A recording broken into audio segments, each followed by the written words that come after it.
ایک دوسرے کو عزت دو، برداشت کرو۔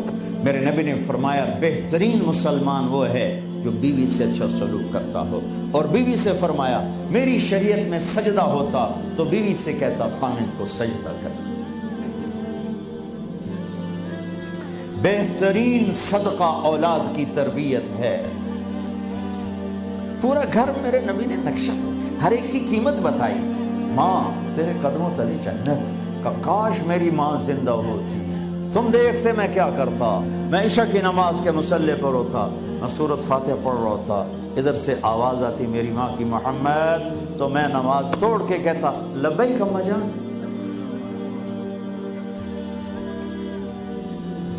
باپ کا تیرے جنت کا دروازہ ہے، باپ تیری جنت کا دروازہ ہے، کھولنا توڑنا نہیں، کھولنا توڑنا نہیں، توڑ دیا تو جنت میں نہ جا سکو گے۔ سب سے بہترین مسلمان جو بیوی سے اچھا سلوک کی، سب سے بہترین عورت جو اپنے خامند کی منشا کو دیکھے۔ پھر آپ نے ایک عجب بات فرمائی جو معاشرے میں بہت بوجھ بنتا ہے جس کا، ہاں بھائی تمہیں ایسا صدقہ بتاؤں جس سے بڑھ کے کوئی صدقہ نہیں، تمہیں ایسا صدقہ بتاؤں جس سے بڑھ کے کوئی صدقہ نہیں۔ انہوں نے کہا جی کیا؟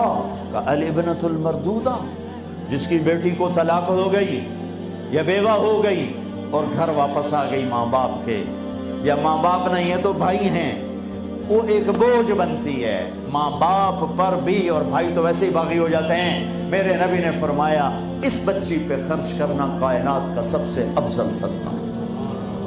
گھر، ایک گھر کیسے چلتا ہے؟ ہمارے ہاں پنجاب سندھ بلوچستان سرحد میں بہنوں کو وراثت میں کوئی حصہ نہیں ملتا، سب بھائی کھا جاتے ہیں۔ میرے نبی نے فرمایا جس کو اللہ نے 2 بہنیں دیں اس نے ان کا حق ادا کیا، شادی کی حق ادا کیا۔ ماں باپ کی وراثت میں سے ہوتا ہے، اگر میں نے کوئی خود کمایا ہے اس میں بہنوں کا حق نہیں، ماں باپ سے اگر 1 روپیہ بھی آیا ہے تقسیم کیا جائے گا۔ جس نے بہنوں کا حق ادا کیا، شادی کی حق ادا کیا، اس پہ جنت واجب ہو گئی۔ جس کو اللہ نے 3 بیٹیاں دی، اس نے ان کی ڈولی اٹھائی، وہ جنت میں میرے ساتھ یوں ہوگا۔ ایک بولے اگر 2 ہوں، کہ جس نے 2 بیٹیوں کی شادی کی وہ بھی ایسے ہوگا۔ اللہ بھلا کرے۔ ایک صحابی کا کہ جس کی 1 ہو، کہ جس کی 1 ہے، اگر اس نے اس کو عزت سے رخصت کیا تو وہ بھی میرے ساتھ ایسے ہی ہوگا۔ پھر کئی بچیوں کو طلاق پڑی ہے کہ اس کو بیٹا نہیں ہوتا۔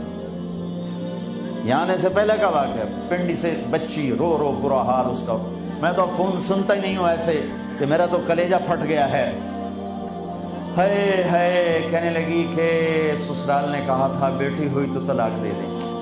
میں نے کہا اس میں میرا کیا قصور ہے، اور بیٹی ہی ہوئی اور مجھے طلاق پڑ گئی، اور میں گھر آ گئی 22 سال کی عمر۔ بیٹی دینے والا اللہ اور ظلم کرنے والا سسرال۔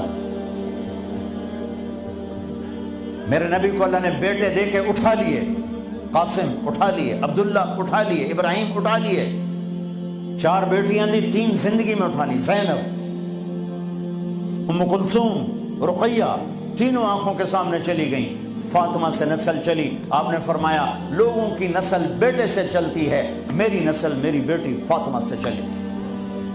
اس لعنت کو دھویا۔ عورت کا کیا قصور ہے اگر اس بیچاری کو بچیاں ہو رہی؟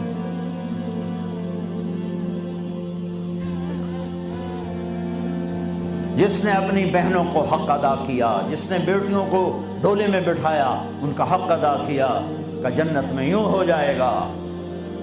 بہنوں کو دینا اتنا ضروری ہے، حرام ہو جاتی ہے روٹی۔ میں نے مولانا جمشید صاحب میرے استاد ہیں، میں نے ان سے تفسیر پڑھی۔ میں ایک دن شہد کی بوتل لے کر گیا، پرانی بات ہے 76-77۔ میں نے کہا حضرت یہ ہدیہ ہے۔ فرمایا کہاں سے لائے ہو؟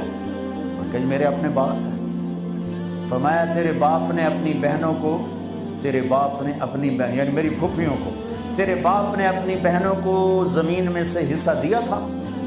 یہ سوال کیوں کیا؟ 10 روپے کی شہد کی بوتل تھی اس وقت، کہ اگر دیا تھا تو یہ میں لے لوں گا، اگر نہیں دیا تو پھر یہ حرام ہے، میں نہیں لوں گا، یہ مطلب